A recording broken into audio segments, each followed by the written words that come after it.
आज Doubtnut app download करें। Doubtnut पर अपने सभी गणित, रसायन विज्ञान, भौतिक विज्ञान और जीव विज्ञान के डाउट्स का करो सफाया। बस प्रश्न की फोटो खींचो, एक ही प्रश्न को क्रॉप करो और तुरंत वीडियो सोल्यूशन पाओ। अभी डाउनलोड करें।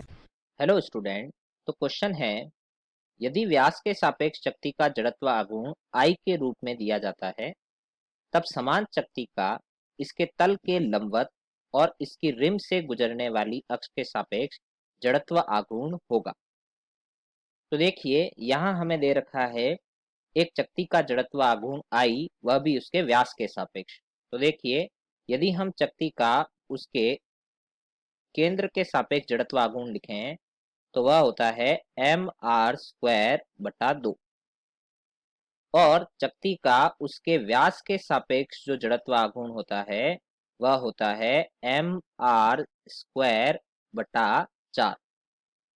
तो हम ये कह सकते हैं कि चक्ति के व्यास के सापेक्ष जो जड़त्व आघूर्ण है वह उसके केंद्र के सापेक्ष जड़त्व आघूर्ण का आधा होता है। तो चक्ति के व्यास के सापेक्ष जड़त्व आघूर्ण उसके केंद्र के सापेक्ष जड़त्व आघूर्ण का आधा होता है। तो यहाँ देखिए, यहाँ हमें दे रखा है कि यह एक चक्ति है और इस चक्ति के व्यास के सापेक्ष हमें जड़त्व आघूर्ण दे रखा है और वह जड़त्व आघूर्ण है I। हमें निकालना है चक्ति के रिम से, रिम मतलब उसकी परिधि से गुजरने वाली अक्ष और चक्ति के तल के लंबवत होनी चाहिए यह अक्ष। तो यह अक्ष जो है यह चक्ति के तल के लंबवत है। इस अक्ष के सापेक्ष हमें इस चक्ति का जड़त्व आघूर्ण ज्ञात करना है। तो यहाँ पर हम इस अक्ष के समांतर जो अक्ष लेंगे वह चक्ति के केंद्र से होकर गुजरेगी। तो यह चक्ति के केंद्र से होकर गुजर रही है और इस अक्ष के सापेक्ष हमें जड़त्व आघूर्ण ज्ञात है। वो जड़त्व आघूर्ण है mr²/2 या हम लिख सकते हैं केंद्र के सापेक्ष जड़त्व आघूर्ण 2I। तो केंद्र के सापेक्ष जड़त्व आघूर्ण जो है यहाँ पर 2I के बराबर है।